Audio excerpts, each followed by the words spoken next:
And without further ado, Reverend Janelle Bruce. Thank you so much. I love my brother. I love my sister. I'm glad to be with you all today. Uh-oh, so I can turn this one back on? Let's see. Okay. Turn this one back on. Mic check, mic check, mic check. Can y'all hear me? I'm loud anyway, so okay. So it is good to be here with you all today. My name is Janelle. The podium marker there is on. Thank you. Okay, so my name is Janelle. I always believe that it is important to start with our why.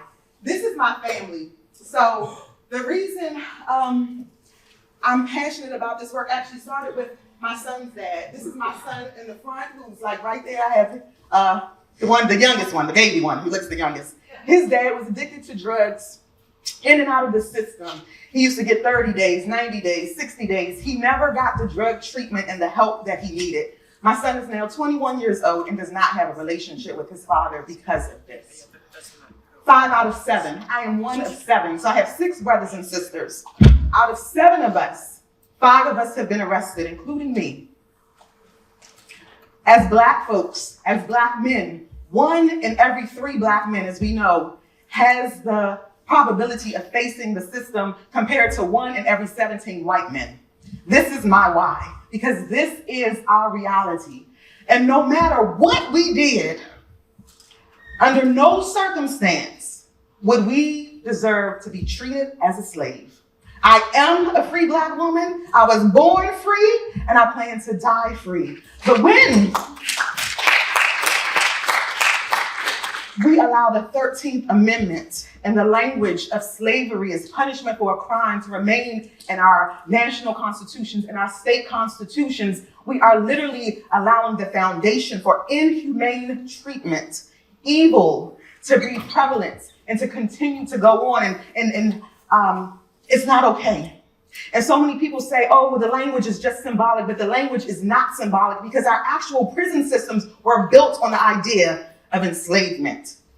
So just take a walk down memory lane. You can turn this up for us.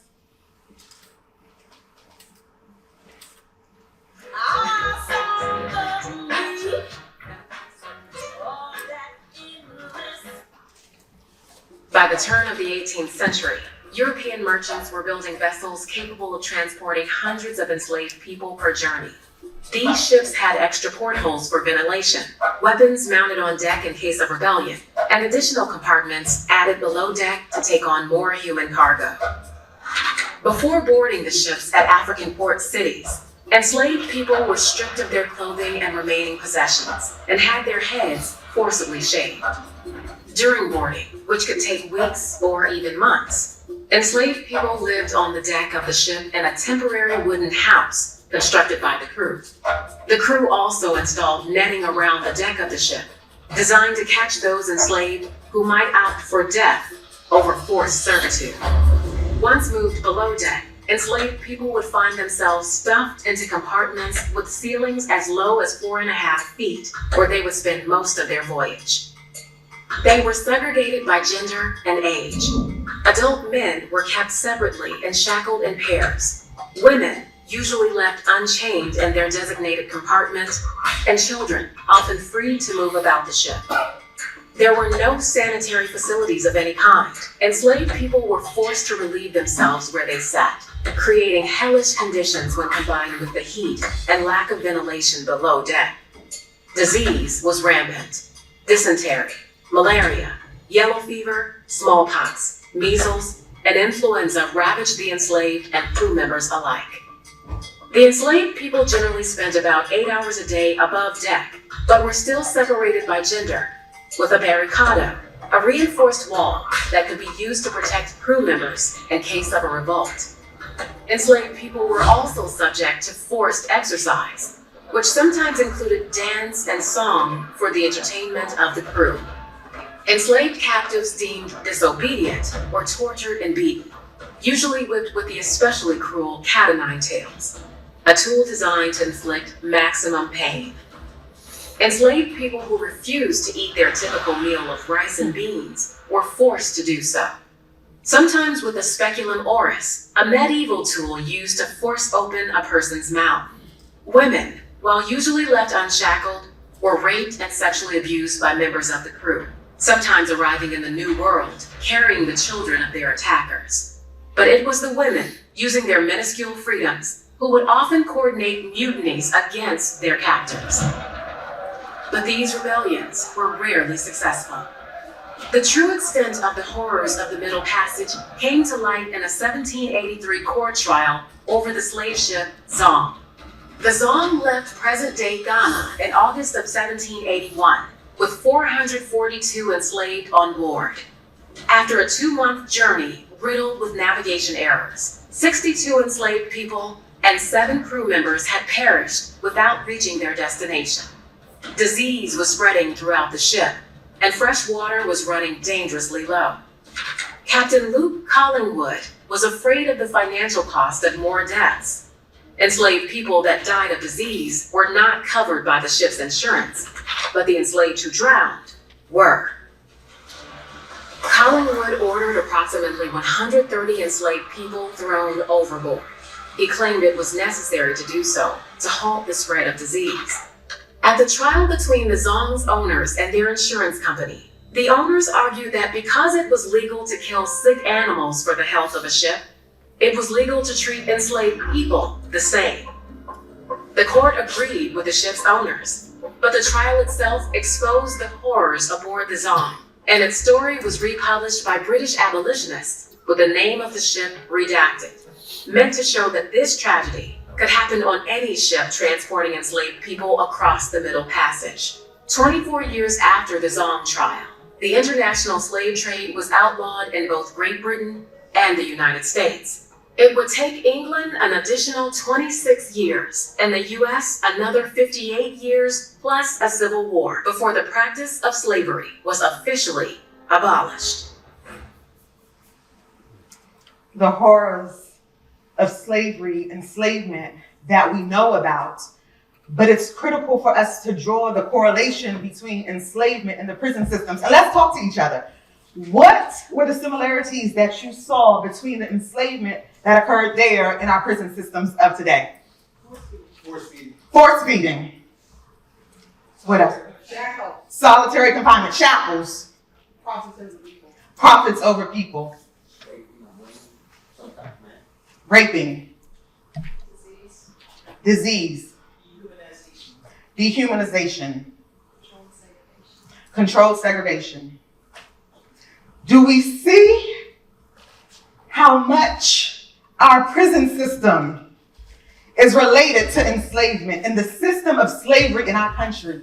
Being transported to an unknown land. How many folks are transported across the country where their families have absolutely no access to them, even when they have little children, even when they have spouses, when they have partners? Being stripped away from your family, being stripped away of your identity. The first thing you do when you're walking into prison, you have to get rid of your clothes. You no longer have a style. You no longer have an independent identity. We own you. Inhumane, unsanitary living and sleeping conditions. Relieving yourself using a bathroom where you and others have to sleep. Why can't they put up a wall? What would putting up a wall in cells do so that people can at least have the dignity of being able to use the bathroom in private? But we're not doing that because, again, this is violence. This is the new modern form of enslavement. Forced labor and exercise. We see the rape, beaten for non-compliance. Weapons on deck. I think of the guards who stand in the towers of the prisons the same way they stood on the towers of the slave ships. A desire for death over enslavement, and the enslavers ensuring that couldn't happen. When you're arrested, they take your shoestrings, they take your belts, they take things so that you cannot take your own life. Profit from enslaved forced labor. So while we know slavery existed, we have to really see the correlation between our prison systems if we're going to really fight and get rid of the 13th Amendment as punishment for a crime. So we see slavery defined, a condition in which one human being was owned by another. A slave was considered by law as property or chattel and was deprived of most of the rights ordinarily held by free persons. In some societies, they were considered movable property, in others, movable, immovable property, like real estate. They were objects of the law, not its subjects. And I love the Voices for Freedom definition because it takes it even further. Slavery occurs when one person completely controls another person or a system, using violence or the threat of violence to maintain that control, exploits them economically, and they cannot walk away. So we're going to get into the economics of slavery being legal as punishment for a crime, but it is a moral issue. The fact that we are in 2023 and slavery is still possible for anything is a problem. Getting rid of this language in our constitutions is not symbolic. It is necessary because, again, this is the foundation on which our systems are built, y'all. And we start from the 13th Amendment, and even preparing for this, I didn't recognize that it had come even 100 years before the 13th Amendment with the Northwest Ordinance of 1787, Article 6. I won't read it, but it is literally identical. So here we are in 2023, still employing language from 1787 that informed the 13th Amendment and now informs things like Arkansas's Article 2, Section 27. And if you see, they tend to mix this language and sometimes with other policies. So there shall be no slavery in this state, nor involuntary servitude, except as punishment for crime. No standing army should be kept in. Okay, so we go from punishment for crime to the standing army, right? So now this makes it more difficult to break up. They're like, oh, but we don't want soldiers, to be quartered in any houses. But let's look at the first line of this passage. Punishment for a crime. It's never okay. These are the things that we have to get out of our constitutions. What happens when enslavement is legal? Incarcerated people lose the right to refuse work. It doesn't matter if you're sick. It doesn't matter if you're ill. It doesn't matter if you're injured. It doesn't matter. You do not have the right to refuse work. You're stripped of the most minimal protections against labor, exploitation, and abuse. I'm an attorney, y'all. There's a whole section of labor employment law because there are so many grievances with employees and so many protections that are needed to ensure safe labor. It's a whole field. But those incarcerated, despite them working every day, have absolutely no protections. Refusal. We heard my brother talk. Refusal to work because you're sick. Solitary confinement. Denial of your visits, denial of your phone calls, and no choice of what type of work you do. It is subject to arbitrary discriminatory practices. So if you are the person who's leading the uprisings, best believe you're going to get the worst assignment without any equipment. If you are the black person or the brown person or the indigenous person, you will have the worst assignments in the prisons. And there is nothing you can do about it, and often no one you can complain to. Wages remain below minimum wage and stagnant. 2022 stats. 20 states in 2023 still have slavery as punishment for crime on their books. But all is not lost, because in the 2022 midterm elections, Alabama, you see them up there, they all took it out of their state constitutions, except Louisiana. They did not take it out of their constitution. Arkansas is one of 8 states, along the others listed there, where the majority of incarcerated people don't receive a dime for their labor. Nothing for their labor. 2/3 of incarcerated people are actually working, but again, they have no protections. The government takes an average of 50 and up to 80% of what incarcerated people earn for room and board and court costs and restitution. So even the pennies that are being given are being taken as soon as they're earned. Families with incarcerated loved ones spend $2.9 billion a year on phone calls and commissary accounts. What if those incarcerated folks actually made a real wage? Imagine the burdens that would be lifted amongst the family members who are already struggling oftentimes because one of the earners has been taken out of the home. A few more stats. This isn't just any type of work. This isn't just we're giving you work to do. 80% of the prison folks who are incarcerated are maintaining the prisons. The very people who are enslaving them, they are forced to maintain those grounds.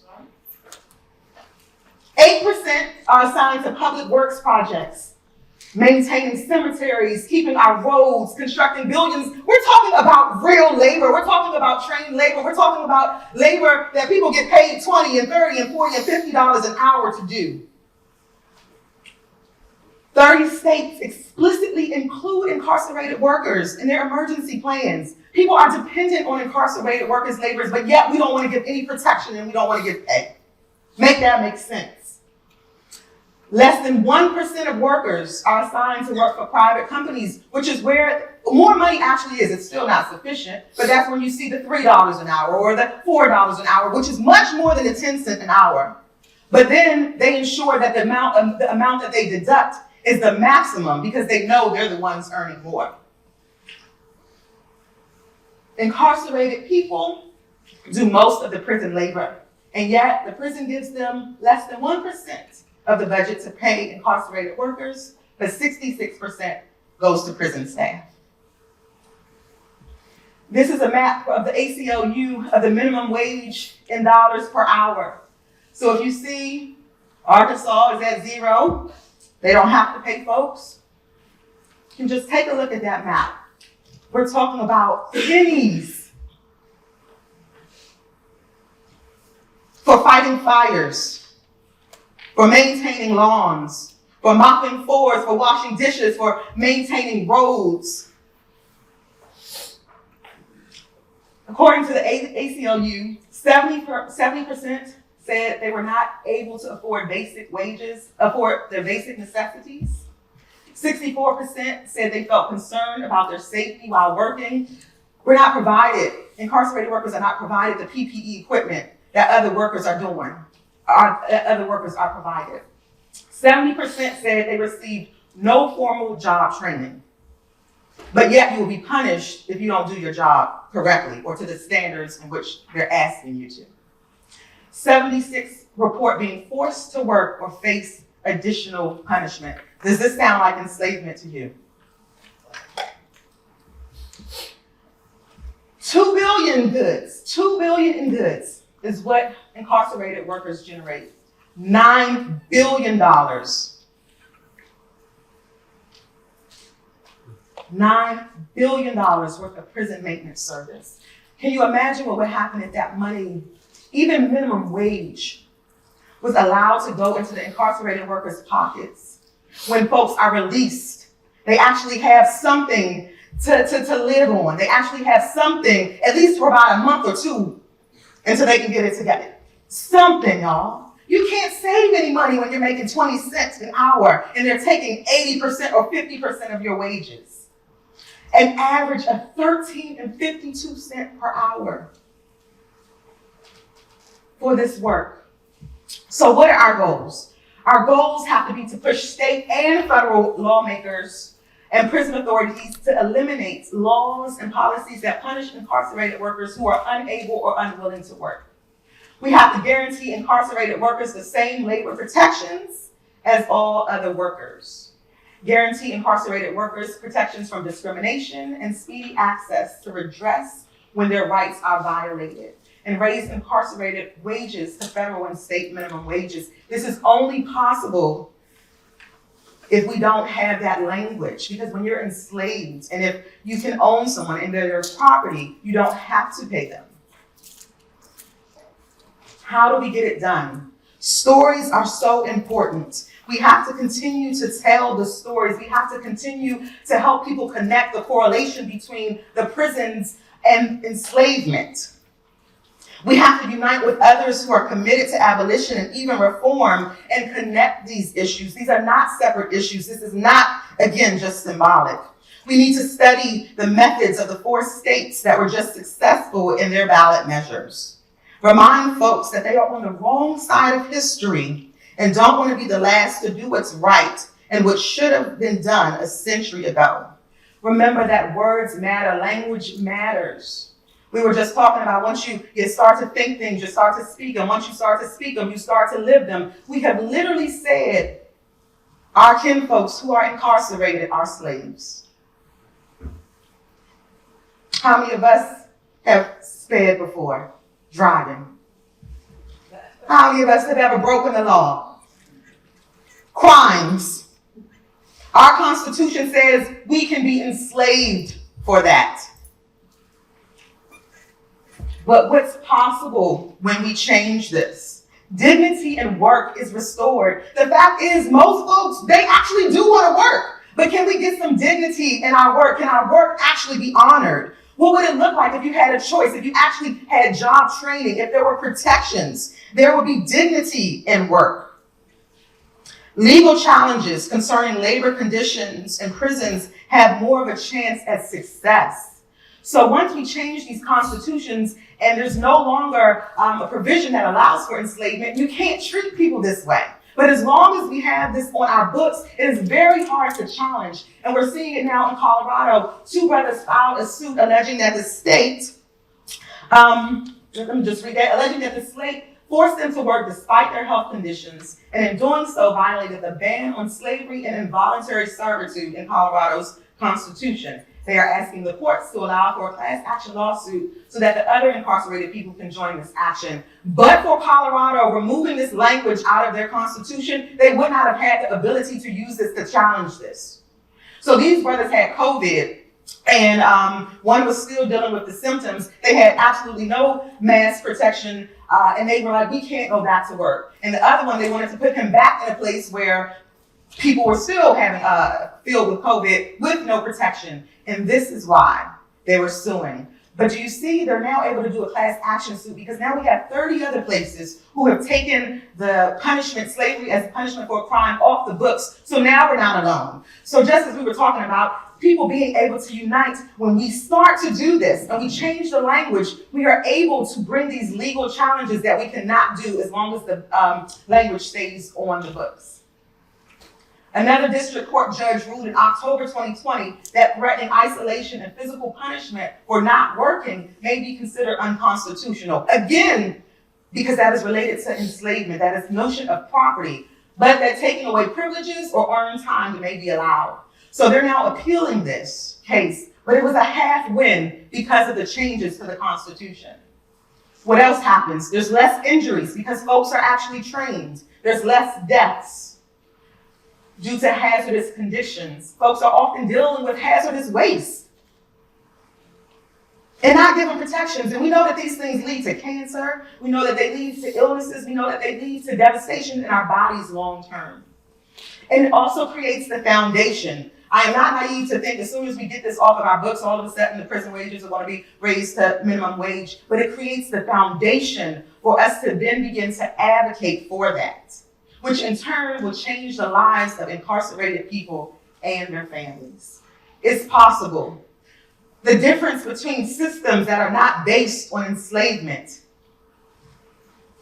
The US, no windows, generally, still beds, bathroom, toilet right there, no wall, sometimes 2, sometimes even more in a cell, bathroom right there, no privacy.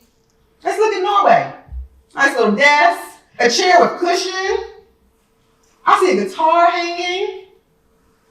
It looks like a little mini dorm room, right? Let's look at New Zealand.